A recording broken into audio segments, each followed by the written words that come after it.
Very good morning, students. Today we will be discussing about a new chapter, that is mechanical properties of fluid, right?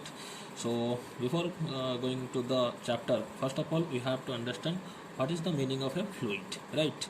So fluid means anything or a substance that can flow is called as fluid, right? A substance that can flow is called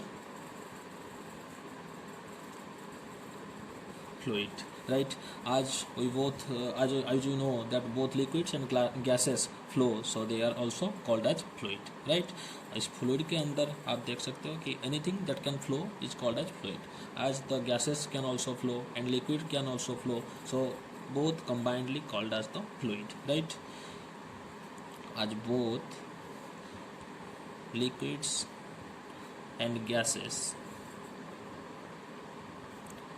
flow, so they are called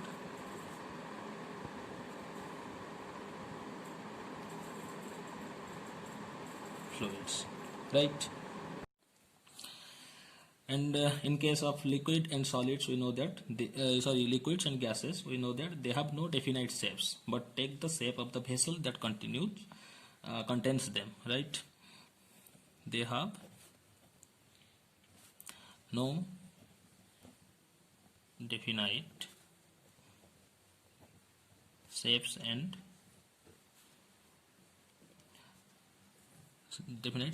right, but takes the shape of the container,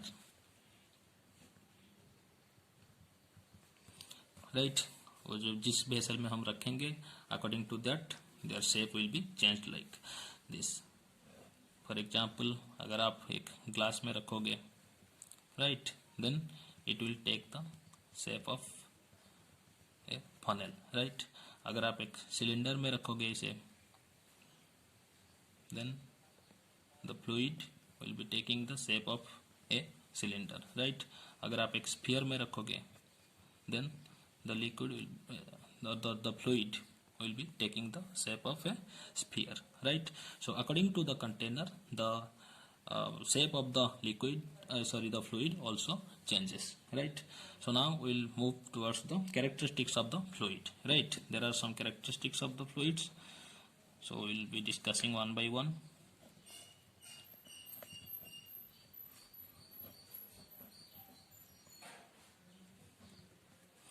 So first characteristic of the fluid is they have a very small shearing stress, right?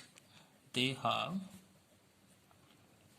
a very small shearing stress.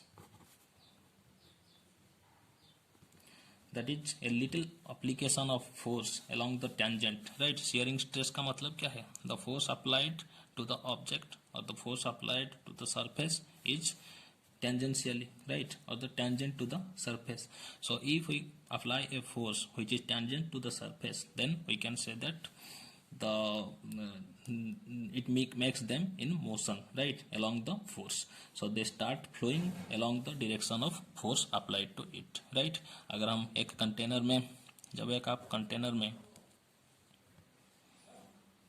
और एक glass में आपने यहाँ पर पानी रखा हुआ है, ठीक है. If the glass breaks, what happens? The shearing stress is applied upon the water, right? The shearing force is applied upon the water because यहाँ पर जो कंटेनर का वॉल था, it was providing the resistance to that force. लेकिन जब ये container टूट गया तो वाटर के ऊपर एक shearing force डेवलप होता है, ठीक है. What happens then? They loses the water loses the shape of the container and then flows away from the broken glass, right? So they have a very small shearing stress और they cannot withstand a large amount of shearing stress. अगर ये shearing stress थोड़ा सा भी ज़्यादा हुआ और if we put the force more towards the tangent, right, what happens? It brings the motion along the force, right? So they start flowing along the direction of force applied to it. And the second point, we can write that gases are highly compressible. अगर हम fluid की बात कर रहे हैं तो fluid के अंदर लिक्विड भी आते हैं और गैसेस भी आते हैं। So for liquid and gases in both the cases they cannot withstand large amount of shearing stress, right? But or another case is there, the gases are highly compressible, but in case of liquid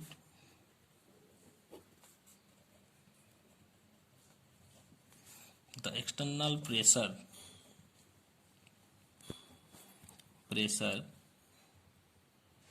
causes a very small change in their volume, right? तो gases और liquid की बात करें, fluid के case में दोनों आते हैं एक साथ। तो गैसेस की बात करें तो they are very highly compressible, right? और we can say that we can change the volume of the gases by providing compressible force, right? But in case of liquid, if we provide external pressure or external force upon the surface, then a very small change or the change is very negligible. So we can say that the change in the volume of the liquid is negligible, but in case of gases we can say that they are very highly compressible. हम उनका volume change कर सकते हैं, लेकिन इन liquid के case में we can not change the volume by applying external pressure, right? And the third characteristic of fluid is liquids have free surface of their own, while gases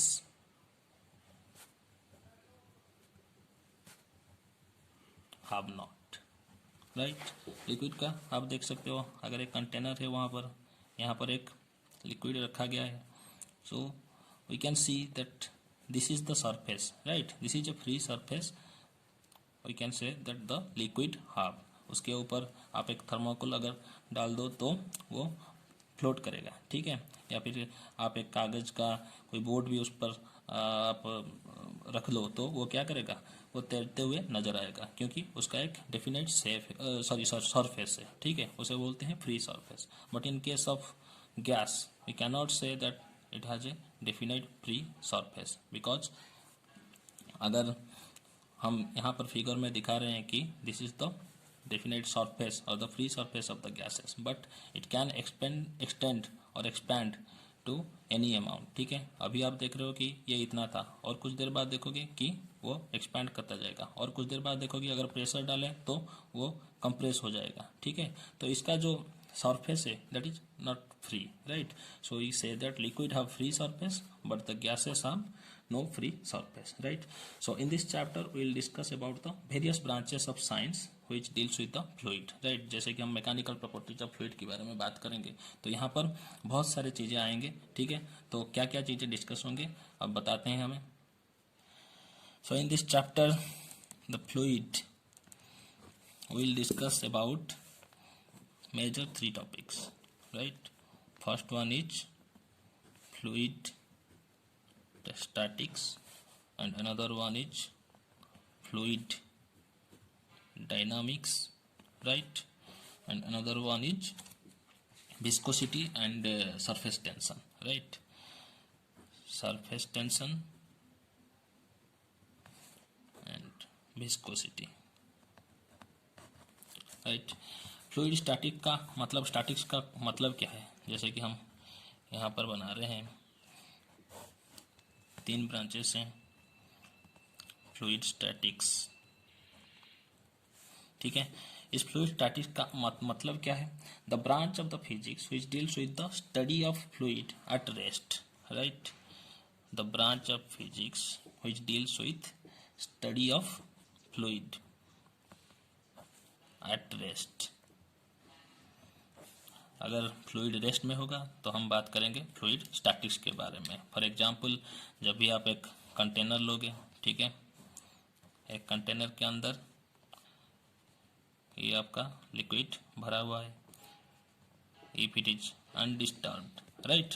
then we can say that the fluid is at rest and this comes under fluid statics. ठीक है, और एक example भी आप ले सकते हो जैसे कि आप कार में जा रहे हो, उसके अंदर आप एक ग्लास पानी लेकर कार के अंदर रखे हुए हो। ठीक है, so the fluid is rest with respect to the container. ठीक है, the study of fluid at rest with respect to the container. ठीक है, कंटेनर के हिसाब से उसके अंदर जो फ्लूइड है that should be rest. Car में अगर जा रहे हो, उसके अंदर एक पानी का ग्लास रखे हुए हो, ठीक है, कार तो मूव कर रहा है, ठीक है, कंटेनर भी मूव कर रहा है, लेकिन कंटेनर के रिस्पेक्ट में उसके अंदर जो फ्लूइड है वो रेस्ट है। That's why that will be also coming under fluid statics, right. And another branch is fluid dynamics. तो फ्लूइड स्टैटिक्स के अंदर हम बच्चों क्या पढ़ने वाले हैं? Various laws will be there. पहले हम फिर फ्लूइड स्टैटिक्स में पढ़ेंगे pressure, right. Then will be studying about variation of pressure.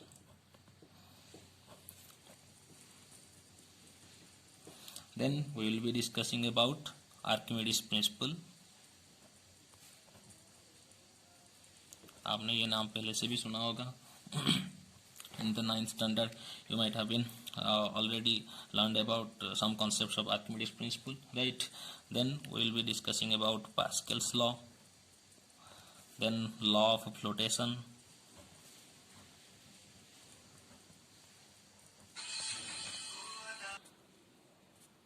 and the next thing we will be discussing about buoyant force, right?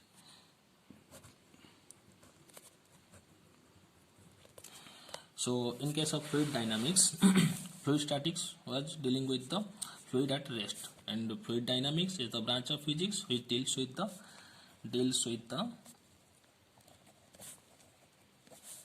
study of fluid in motion. For example आप देख सकते हो, अगर आपके नल में आप नल को खुला छोड़ दो तो पानी उससे गिरता रहता है। So that will be the fluid in motion and that will come under fluid dynamics, right. In case of fluid dynamics we will be discussing about streamline motion,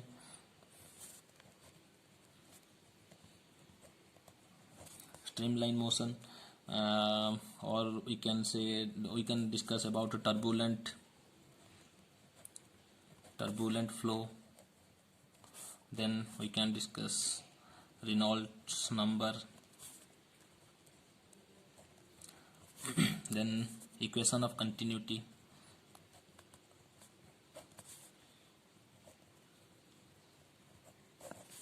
right. Then we will be discussing about Bernoulli's theorem.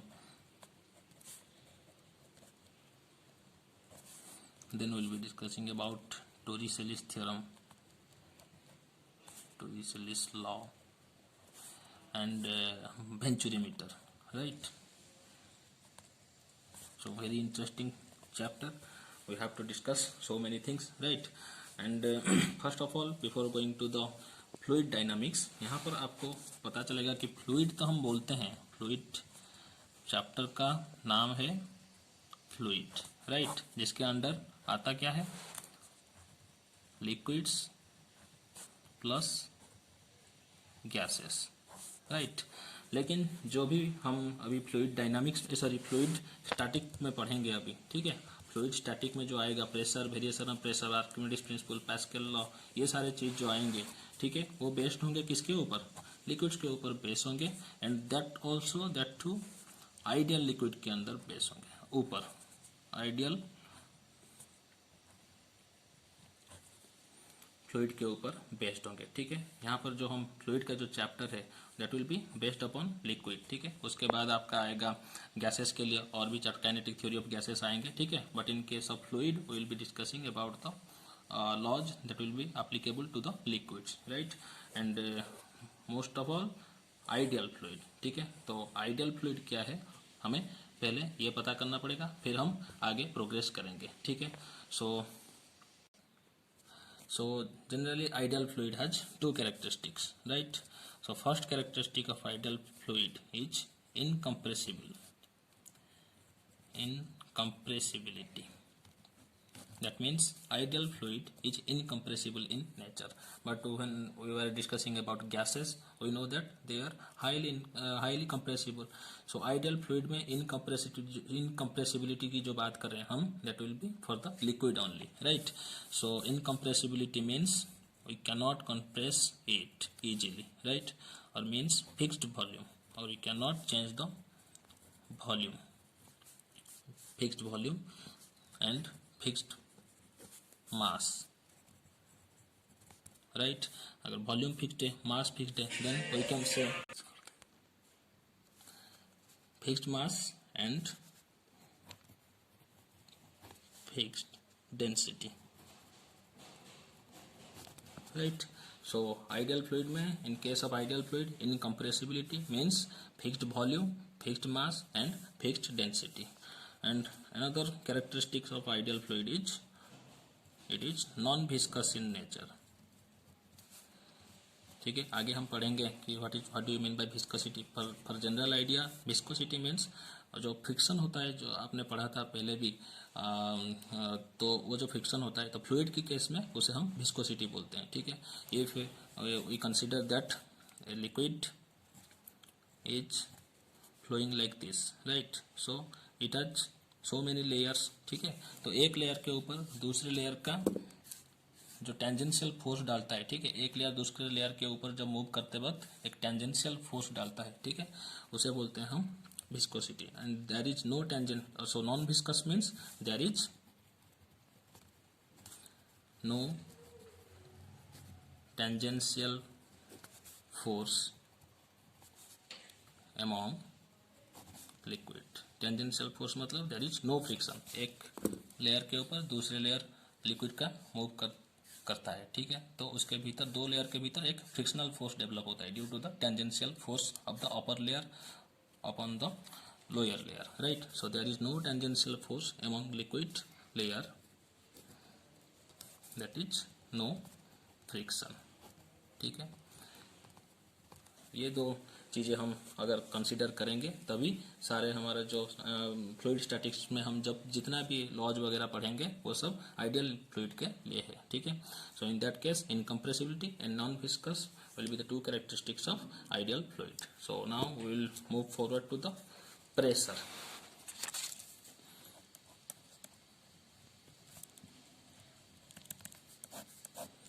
So in case of pressure, we know that we define pressure as the normal force acting per unit area, right? Pressure को हम कैसे define करते हैं? Normal force acting per unit area, right? So mathematically we can write P equal to force perpendicular by area. In the last chapter we have already, in the last chapter mechanical properties of solid, we have already discussed about the pressure, right? So in case of liquid, right, in case of liquid,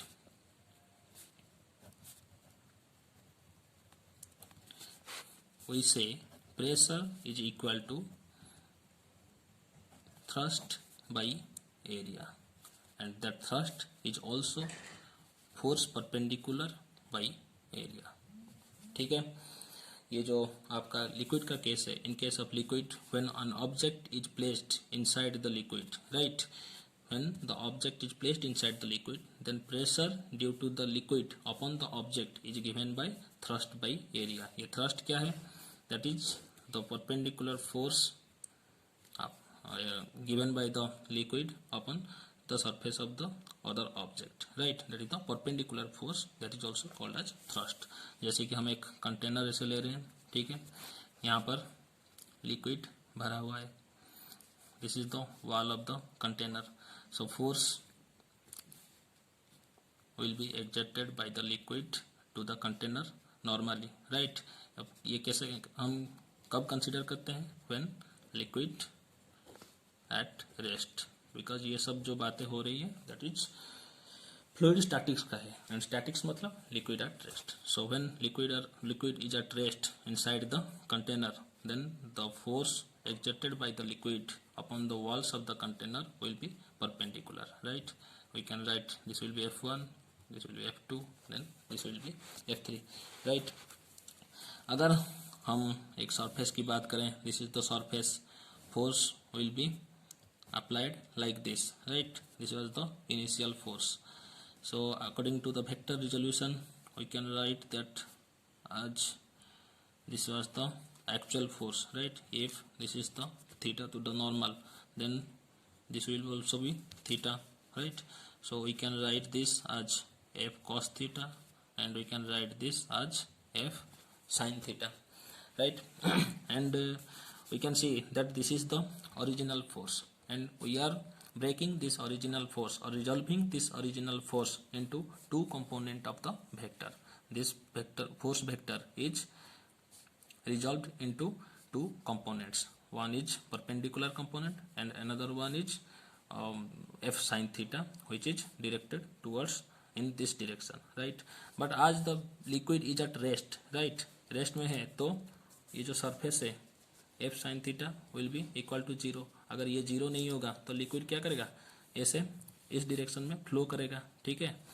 इस direction में flow करता रहेगा, वो नीचे तो नहीं आएगा, लेकिन direction of flow will be according to the this force component of this force F sine theta. लेकिन जब लिक्विड एट रेस्ट बताया जा रहा है तो F sine theta will be zero, right?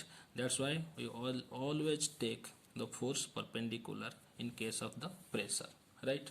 जब भी हम प्रेशर की बात करेंगे, that's why we always take perpendicular force, because ये जो हॉरिजॉन्टल फोर्स है आपका F sine theta, right, that is equal to zero in case of liquid at rest. अगर ये जीरो नहीं होता तो ये जो सरफेस के जो वाटर थे वो क्या होते हैं, फ्लो करते ऐसे ऐसे करके इस डायरेक्शन में फ्लो करते, लेकिन वो रेस्ट में रहते हैं. That's why that is zero, and only the vertical component or the perpendicular component of the force is used in the pressure, right? That's why we always write force perpendicular by area. यहाँ तक सबका clear हो गया? And pressure is also a scalar quantity, right? Pressure is a scalar quantity. Why? We know that pressure equal to force by area.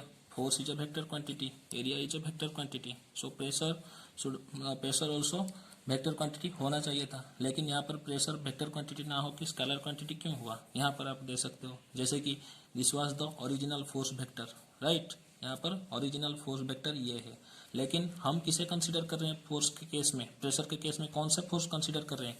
This component only, ठीक है? अगर ये original force का वेक्टर यहाँ पर यूज हुआ होता तो हम इसे बोलते हैं कि P is a vector quantity, right? लेकिन इस वेक्टर का एक कंपोनेंट को हम यूज कर रहे हैं, व्हिच इज वर्टिकली डाउन और perpendicular to the surface area, ठीक है? दैट्स व्हाई ये जो इस कंपोनेंट को हम यूज नहीं कर रहे हैं, क्योंकि ये जो फोर्स है इन कंपोनेंट का, इन दो कंपोनेंट का मिक्सचर है, ठीक है? This force is the sum of this two components, ठीक है? अगर एक कंपोनेंट को आप हटा लिए गए तो ये जो कंपोनेंट बच गया that will be not equal to the original force, ठीक है?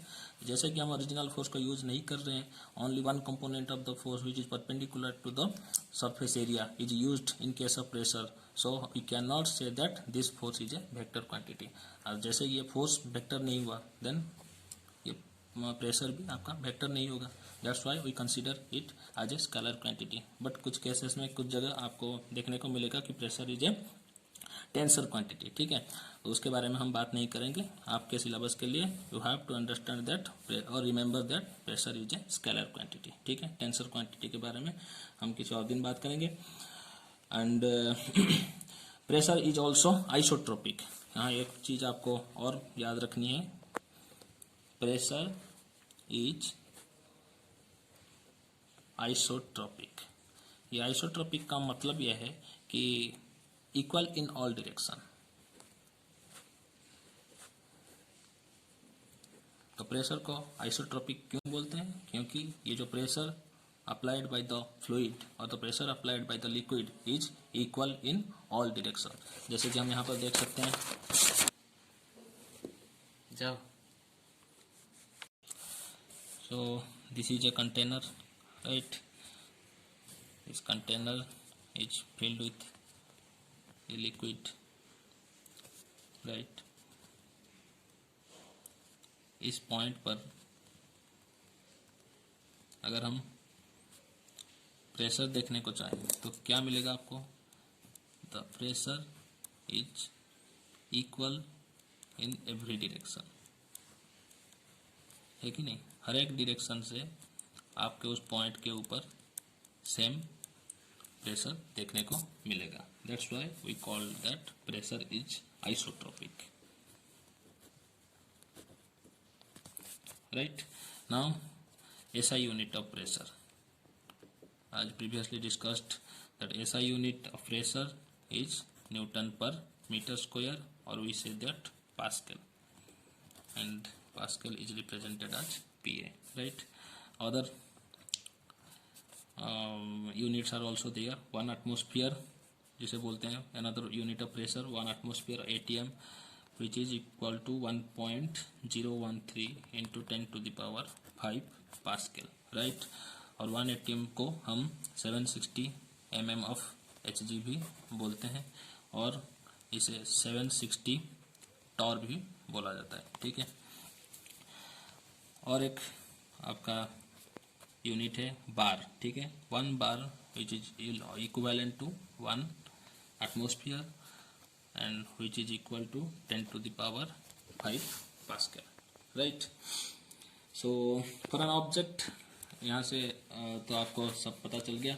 सो for an object lying on a surface the force pressing on the surface is the weight of the object, right?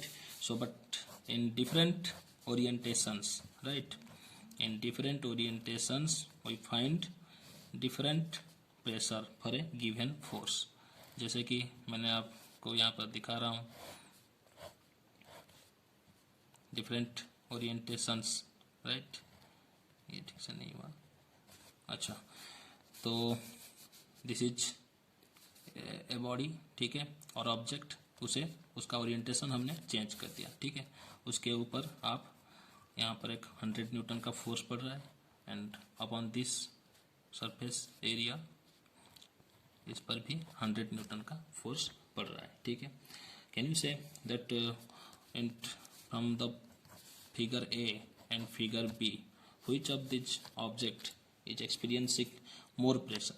ठीक है, कोई बता सकता है? जैसे कि हमने बताया pressure equal to force by area, तो एरिया क्या है? डिनोमिनेटर में है, तो एरिया जब ज़्यादा होगा प्रेशर क्या होगा?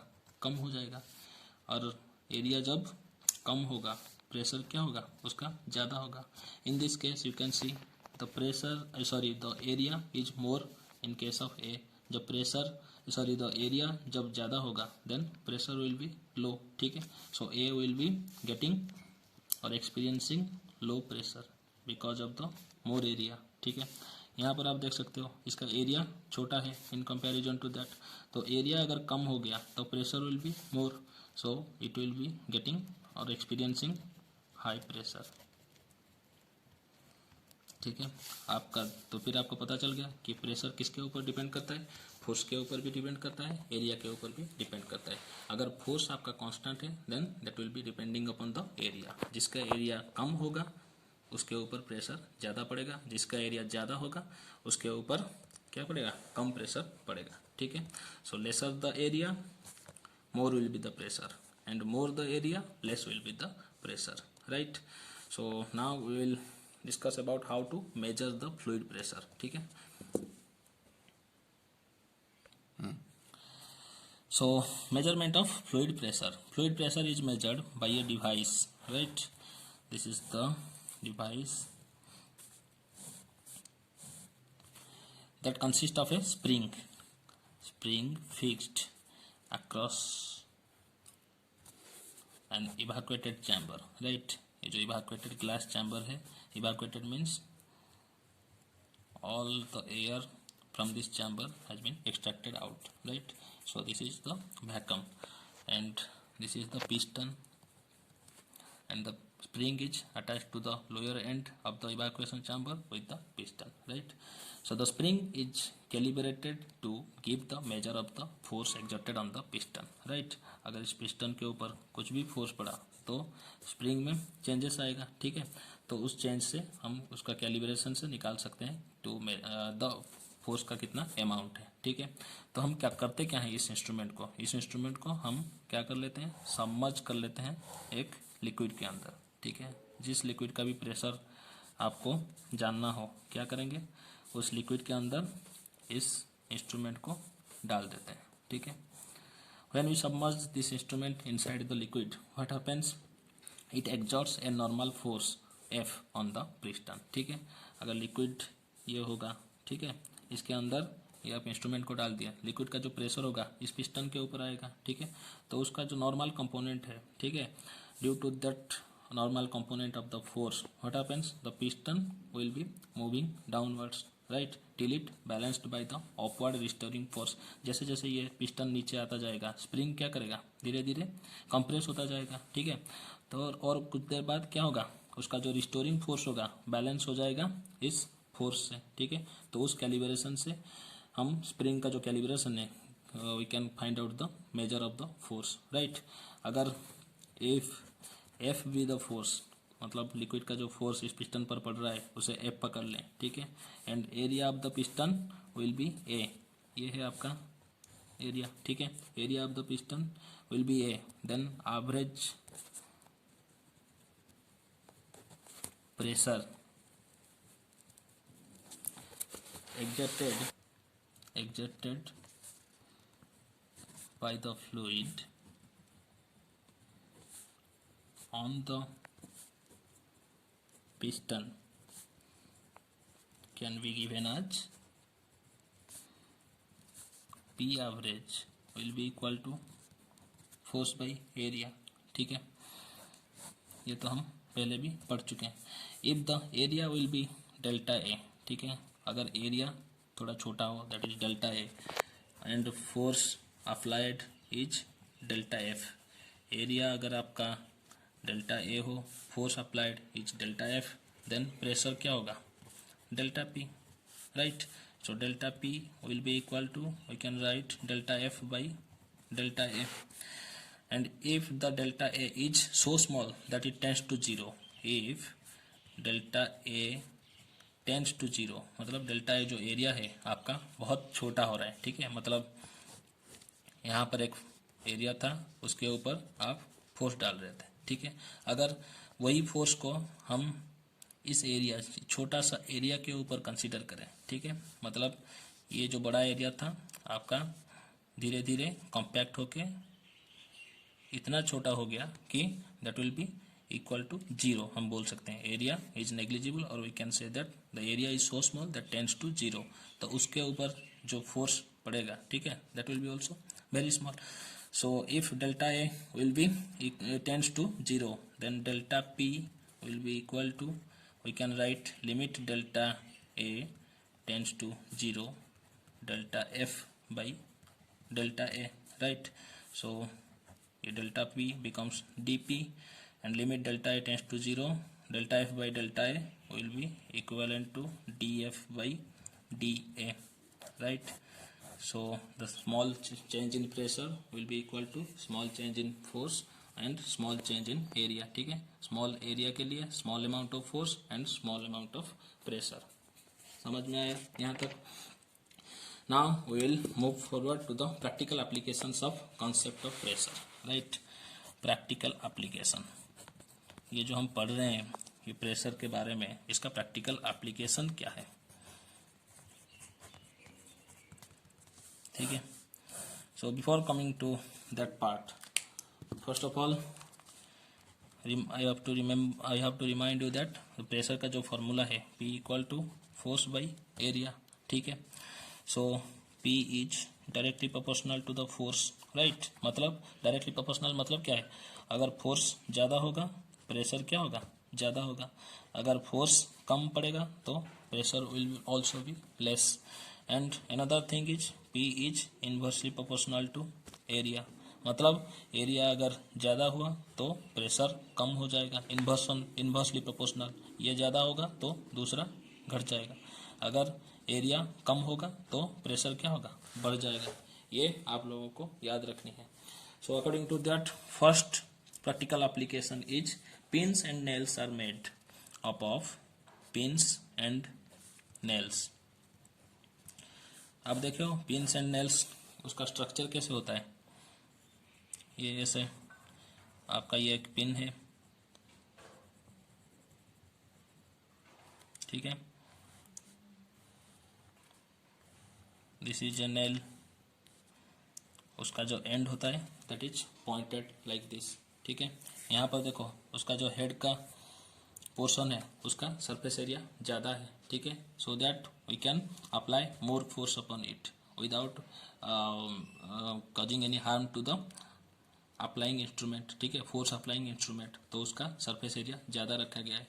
लेकिन ये जो नीचे वाला सरफेस एरिया उसे क्या कर दिया गया, बहुत ही छोटा कर दिया गया। Because when a force is applied over the head of a pin, right, when force is applied over the head of a pin or nail, it transmits a large pressure here due to very small surface area। यहाँ पर formula से आप देख सकते हो, जब area आपका बहुत कम हो जाता है तो प्रेशर क्या होता है, बढ़ जाता है फॉर ए गिवन फोर्स, है कि नहीं। तो यहाँ से आप फोर्स डालें तो वो क्या कर लेगा, वो प्रेशर को बहुत ज़्यादा इंक्रीज कर देगा by decreasing the surface area, ठीक है। So due to this surface less amount of surface area, the force applied here transmits a large pressure at its tip and hence easily penetrate into the wall, ठीक है। आप अगर किसी भी wall के ऊपर इसे पेनिट्रेट करवाना चाहते हो तो उसको क्या इस नुकीले एंड से आपको प्लेस करना पड़ता है और फिर उसके ऊपर फोर्स देना पड़ता है फ्रॉम द हेड, ठीक है। And another example is a sharp needle.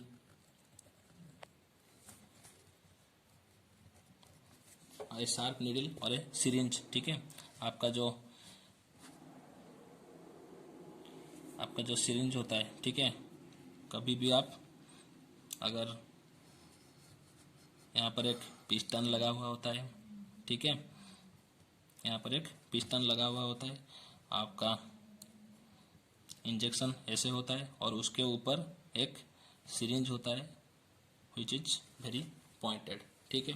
वो इतना पॉइंटेड क्यों होता है, because a sharp needle can easily penetrate the skin with the same force, right.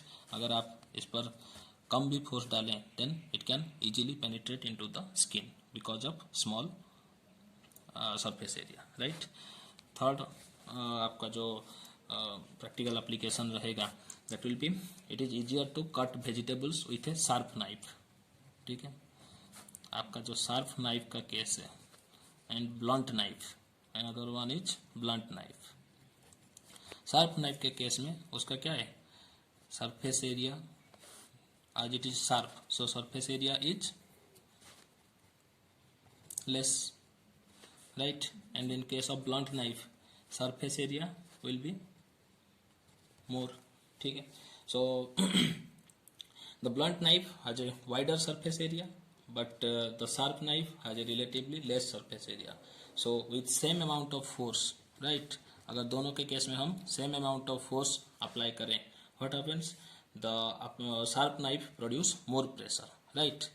तो प्रेशर जो होगा शार्प नाइफ के केस में ज़्यादा प्रोड्यूस होगा एंड यहाँ पर क्या होगा, कम प्रोड्यूस होगा pressure. So it is easy to cut vegetable with a sharp knife, right. And another example is it is difficult for a man to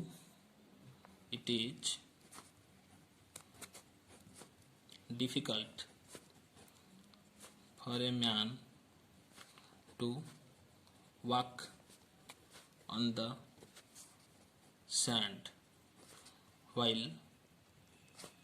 a camel can walk easily। यहाँ पर देखो एक मैन है और एक camel है, ठीक है। अब डेजर्ट की बात करेंगे तो camel can easily walk upon the sand, but a man cannot easily walk upon the sand because man का जो फुट होता है, ठीक है, उसका सरफेस एरिया कम होता है, ठीक है। Due to the lower surface area force will be exerted more और pressure will be exerted more. तो प्रेशर अगर ज़्यादा हो गया तो फुट के ऊपर, तो क्या होता है, वो इजीली सैंड के अंदर घुस जाता है, ठीक है। लेकिन ये क्या होता है, तो चलने में दिक्कत होती है। लेकिन कैमल के केस में क्या है, उसका जो फुट का स्ट्रक्चर है that has more surface area, ठीक है। सरफेस एरिया आपका अगर ज़्यादा हो गया, ठीक है, क्या होता है, उसमें प्रेशर कम हो जाता है। So due to the low pressure, तो वो क्या करता है, इजीली सैंड के ऊपर चलता जाता है, ठीक है। उसका जो पैर होता है वो इजीली सैंड के अंदर दबा हुआ नहीं जाता, वो धस नहीं जाता, ठीक है। लेकिन मैन के केस में due to the lower surface area, higher the pressure and due to which आपका जो पैर है वो इजीली सैंड के अंदर दब जाता है। But in case of camel it doesn't happen, so it is easy for a camel to walk up on the sand rather than a man. सो आपको और भी बहुत सारे एग्जाम्पल्स देखने को मिलेंगे बच्चों। सो I will suggest that you just open your books and find out the other examples and बहुत सारे एग्जाम्पल प्रैक्टिकल एप्लीकेशंस होते हैं. So these are the important applications that I have been discussed. Hope you have already watched the full video and understood well. If you have any doubt, then you can ask me. Thank you. Have a nice day.